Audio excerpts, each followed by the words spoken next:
Space Junior College, Kumaravanapalli, Kadiri. Principal Madam G.S. Sarita. This is K. Sadiq Wali, Lecturer, Space Junior College. Today, I am going to discuss you about second year civics, that is fundamental rights. So, fundamental rights. Every country need fundamental rights. So, let's go and see about fundamental rights. So, India, these fundamental rights is taken from American Constitution. Okay, these fundamental rights is in the third part of Indian Constitution, and it is between the articles of 12 to 35 articles. Okay, what is meant by fundamental rights?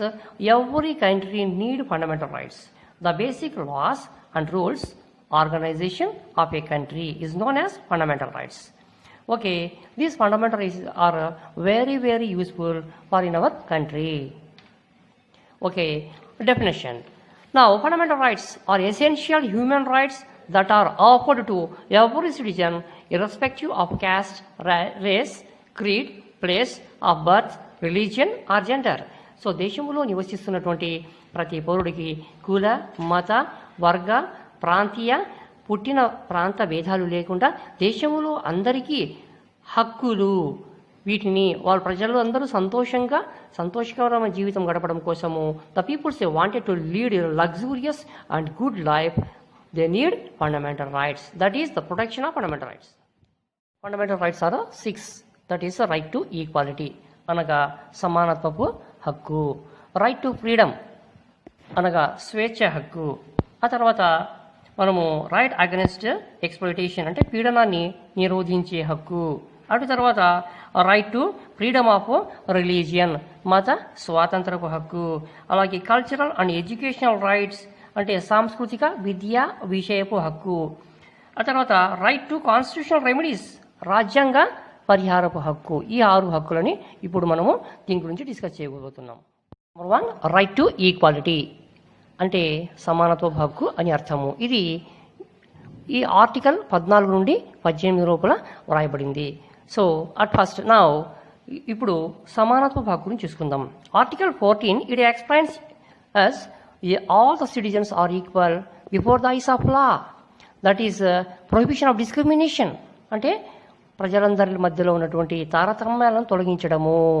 ఆ తర్వాత దేశంలో ప్రజలందరికీ so that is providing equal opportunities for all the people. Article 16 దేశంలో ప్రజలందరికీ సమానమైన విద్య, వైద్య, ఆరోగ్య సదుపాయాలు అందరికీ కల్పించడము. అలాగే ఇక్కడ ఆర్టికల్ 17 కూడా దట్ ఈస్ అన్టచబిలిటీ. అన్టచబిలిటీ అంటే అంటరానితనము, అమానుషము. Gandhi says, Mahatma Gandhi the father of Indian nation, our Bapu Mahatma Gandhi, father of Indian nation, he says untouchability is a crime, untouchability is a sin. అంటరానితనం అనేది మహాపాపము. సో భగవంతుని దృష్టిలో మనం అందరం సమానమే. So all the peoples are equal, that is unity in diversity. భిన్నత్వంలో ఏకత్వంగా దేశంలో హిందువులు, ముస్లింలు, Christians, all the peoples are living, all number of religions peoples are living. So we all are equal, we all are in one nation, be Indian and buy Indian. అలా ఈ right to ఈక్వాలిటీలో చెప్పడం జరిగింది. ఆ తర్వాత abolition of titles and articles అంటే భారతదేశ అనుమతి లేనిదే మనం ఇతర దేశాలు ఇచ్చిన బిరుదులను స్వీకరించడానికి వీలు లేదు. When the other countries, America, Russia like that countries are giving some awards, Nobel prizes, number of prizes, that time with the permission of our Indian government, our Indian citizens have to take that awards. Otherwise if Indian government is not interested మనము తీసుకోకూడదు. ఇది స్వేచ్ఛ హక్కు, ఇది సమానత్వ హక్కు అని మనం చెప్పుకోవడం జరిగింది. రైట్ టు ఫ్రీడమ్ దాన్ని స్వేచ్ఛ హక్కు అని అంటారు.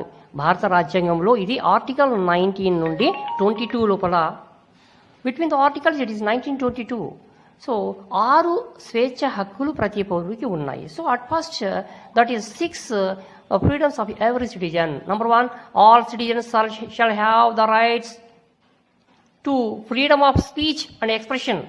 దేశంలోని ప్రతి పౌరుడు తన మనసులోని మాటలను అతను మాట్లాడే హక్కు, వాక్ స్వాతంత్ర హక్కు మరియు భావ ప్రకటన హక్కు కలిగి ఉంటాడు. ఇతరుల మనసు గాయపడకుండా, బాధపడకుండా, తన ఇతరుల మనోభావాలు దెబ్బతినకుండా మాట్లాడే హక్కు కలిగి ఉంటాడు. That is the freedom of speech and express his views. ఆ తర్వాత that is to assemble peacefully and without arms, అంటే శాంతియుతంగా నిరాయుధంగా సమావేశం అవ్వడము. అంటే మనము ఆయుధాలు ధరించకుండా శాంతియుతంగా మనము సభలు నిర్వహించుకోవచ్చు, మనము దేశ భద్రతను కాపాడే హక్కు కలిగి ఉంటుంది. And that after that to assemble peacefully and without arms, to form associations or unions, అంటే సంఘాలు యూనియన్లను ఏర్పాటు చేసుకునే హక్కు కలదు. సంఘాలు, so unions, carpenter association union, auto association chairmans, ఆ తర్వాత భవన నిర్మాణ కార్మికులు, ఇలా వారి ప్రతి ఒక్కరు, ప్రైవేట్ టీచర్స్, ఇలా ప్రతి ఒక్కరు కూడా దేశంలో యూనియన్స్లని సంఘాలని వాళ్ళు ఏర్పాటు చేసుకోవచ్చు. సో ఇది భారత రాజ్యాంగం మనకి ఇవ్వడం జరిగింది. Next, now I am going to explain you that is to move freely throughout the territory of India. భారతదేశములో మనము ఎక్కడైనా నివసించడానికి, మనం స్వేచ్ఛగా సంచరించడానికి, Kashmir to Kanyakumari India is one. భారతదేశంలో ఏ రాష్ట్రమైనా, ఏ కులమైనా, ఏ మతమైనా, ఎక్కడైనా ఎవరైనా కూడా భారతదేశంలో స్వేచ్ఛగా సంచరించవచ్చు. భారతదేశంలో తిరిగి సంతోషంగా తన జీవితాన్ని గడపడం కోసము భారత రాజ్యాంగంలో ఆర్టికల్ 19 to 22 ఈ హక్కు మనకు దేశమంతా స్వేచ్ఛగా సంచరించే హక్కు ఇవ్వడం జరిగింది. Next, after that to reside and settle in any part of the territory of India. So భారతదేశంలో ఎక్కడైనా నివసించే హక్కు. So you are belongs to Andhra Pradesh, you wanted to settle in Bengaluru. Number of peoples they are migrating from one place to another place because of for education, because of they wanted to earn money. డబ్బు కోసమైనా కావచ్చు, సంపాదన కోసమైనా కావచ్చు, విద్య కోసమైనా కావచ్చు, మరి ఏ ఇతర కారణమైనా కావచ్చు. సో భారత రాజ్యాంగంలో సో మనకు 19 to 20 ఆర్టికల్ 22 ఆర్టికల్ ఏం చెప్తుందంటే, దేశంలో ఎక్కడైనా నువ్వు నివసించుకోవచ్చు, స్థిర నివాసం ఏర్పరచుకునే హక్కు ఉంది. ఉదాహరణకు రాజస్థాన్లో పనిచేసే వాళ్ళు చాలామంది జాతీయులు మన ఇండియాలో వచ్చి అనేక మంది వ్యాపారాలు చేసుకుంటా కుల్ఫీ అలా అమ్మడము, ఆ తర్వాత రాజస్థాన్ ఎంతోమంది అంగీళ్ళు పెట్టడం మనం చూస్తాం కదా, మకజీర్లో చూసామా లేదా మనము. సో అది వాళ్ళు ఎవరైనా ప్రశ్నిస్తే వాళ్ళు అంటాడు, అయ్యా రాజ్యాంగంలో 19 ఆర్టికల్ 22లో రాయబడి ఉంది, నేను ఎక్కడైనా నివసించవచ్చు, ఏ ప్రాంతంలో నివసించుకునే హక్కు రాజ్యాంగం నాకు ఇచ్చిందని అతను చెప్తాడు. Next, the final, the right to hold and dispose of property. So చూద్దాం, ఏదైనా ఇష్టం వచ్చిన వ్యాపారము, తనకు నచ్చిన వ్యాపారాన్ని చేసే హక్కు, వృత్తిని ఎంచుకునే హక్కు అండ్ వ్యాపారం నిర్వహించుకునే హక్కు. Every citizen they have own interested, they have to settle in government jobs, otherwise they wanted to do business, ఇవన్నీ కూడా అతనికి కలిగి ఉంటుంది. సో రాజ్యాంగంలో ఆర్టికల్ 19 to 22 స్వేచ్ఛను ప్రసాదించడం జరిగింది. Next, another topic is that is right against exploitation. That is between the article 23 to 24. So ఇక్కడ చూసుకున్నట్లయితే ఇక్కడ article 23, 24 it explains as so prohibition of traffic in human beings and forced labor. Article 23 అంటే 6 నుండి 14 సంవత్సరాల లోపల పిల్లలని ఎవరిని కూడా బాలికలని భవన నిర్మాణ పనులలో కానీ, ఫ్యాక్టరీలో కానీ, ప్రమాదకరమైన పనుల్లో కానీ నియమించుకోకూడదు. అలా చేసినట్లయితే చట్టరీత్యా వాళ్ళు శిక్షించబడతారు. So below our Indian constitution it explains clearly and it is giving warning between 6 to 14 year children they should not work at any office, any factory. That is giving protection to our children. Now I am going to explain you the interesting topic that is very, very interesting. Right to freedom of religion.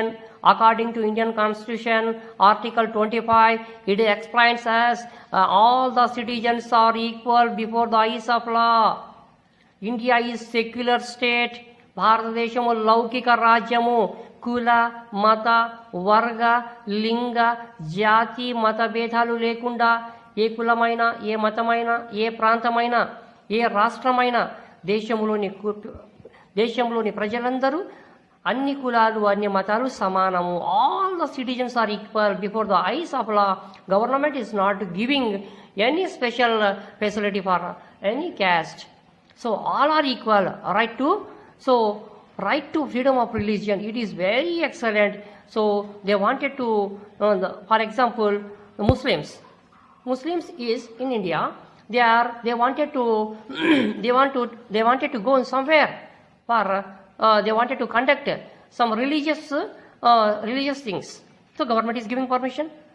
In the same way, the Christians, they wanted to Swasthata Mahasabha, they wanted to peaceful assemblies. And religious, that time it is also giving permissions, and Hindus also going to Kashi like that. So government is giving. So all the people, the Sikh, Buddha, Jains, all are equal. India is, for example, I am telling you. So one small rope is there. చిన్న దారం ఉంటుంది, అందుకే అనేక రకాలైనటువంటి flowers కట్టచ్చు. ఎర్ర flower, ఆ తర్వాత నీకు గులాబీ పువ్వు, ఇలాంటి అనేక పువ్వులని. సో ఇక్కడ చూసుకున్నట్లయితే దారము ఒక్కటే, పువ్వులు అనేకము.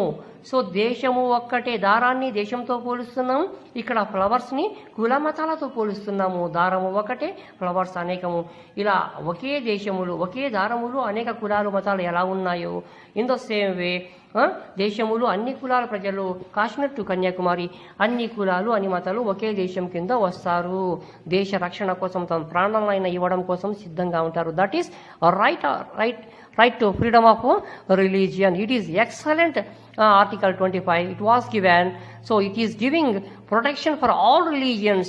So all the peoples are moving in India freely, happily. They are celebrating Ramzan, they are celebrating Christmas, they are celebrating Deepavali, Dasara.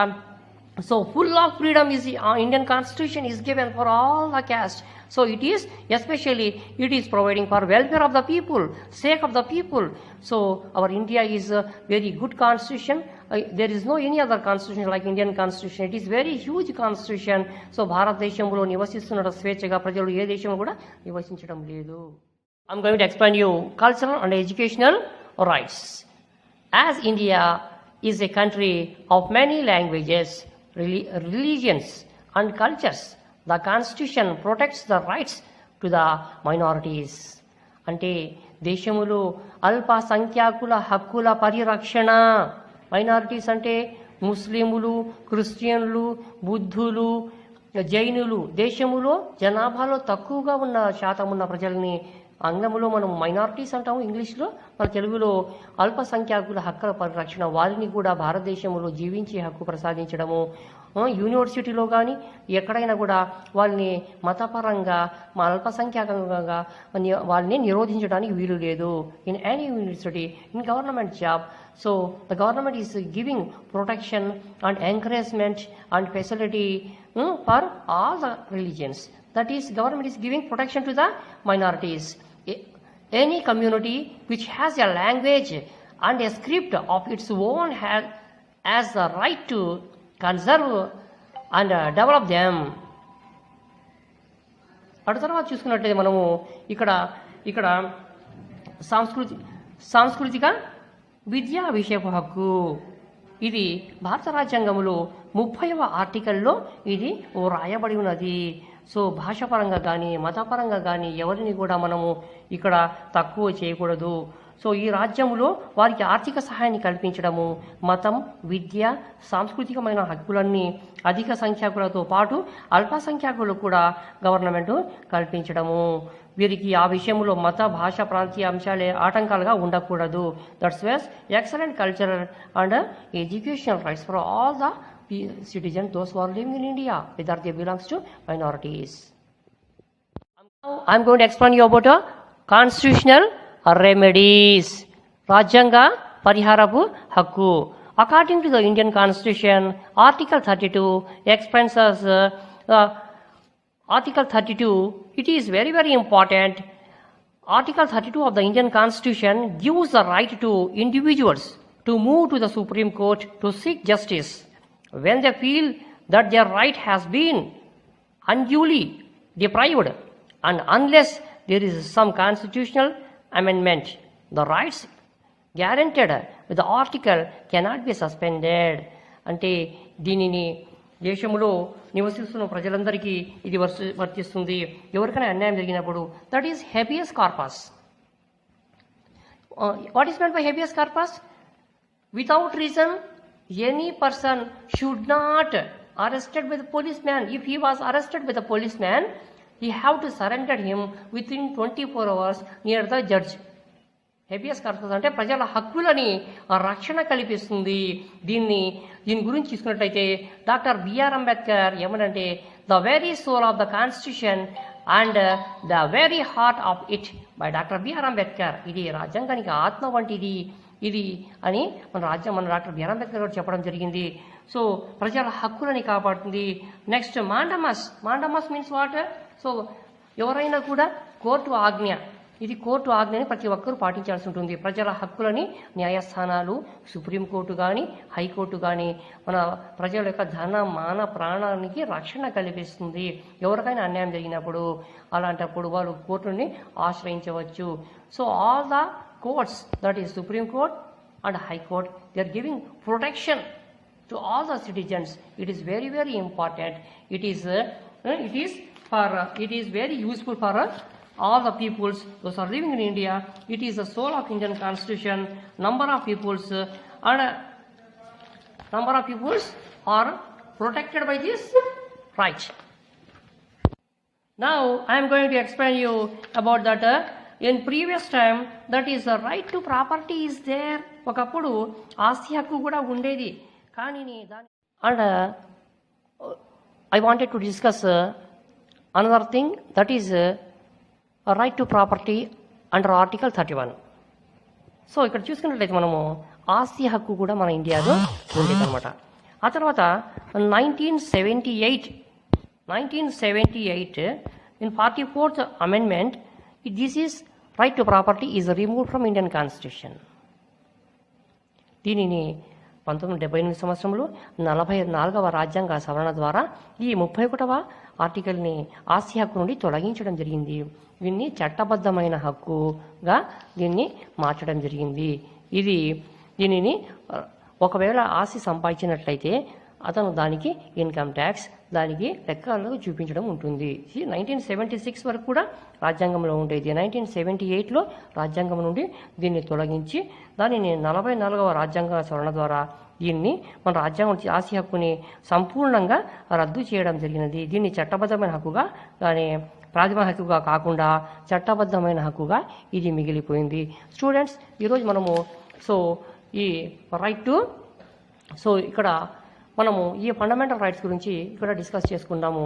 ఈ టాపిక్ వచ్చి భారతదేశంలో ఈ ప్రాథమిక హక్కులని రక్షించే బాధ్యత న్యాయస్థానాలపైన ఉంది. The courts are the watch dogs of the citizens. ప్రజల హక్కులని కాపాడేది ఎప్పుడు ఇవి కాపాడుతూ ఉంటాయి. ఈ కోర్టులు, న్యాయస్థానాలు ఈ 6 హక్కులని కాపాడుతూ ఉంటాయి. కాబట్టి ఈ ప్రాథమిక హక్కులు భారత రాజ్యాంగంలో అంతర్భాగము. It is the internal part of the Indian constitution. ఎవరికి మారడం హక్కు ఉండదు. కానీ అత్యవసరమైన పరిస్థితుల్లో at the time of the emergency period in some rights the president of India, the first citizen of India, he have the right to correction that. వాటిని ప్రాథమిక హక్కుల్ని కొన్నిసార్లు నిలుపుదల చేసే అధికారం కొంతవరకు భారత రాష్ట్రపతికి ఇవ్వడము జరిగింది. Thank you. మనం ఇంతవరకు మీరు లెసన్ శ్రద్ధగా వినడానికి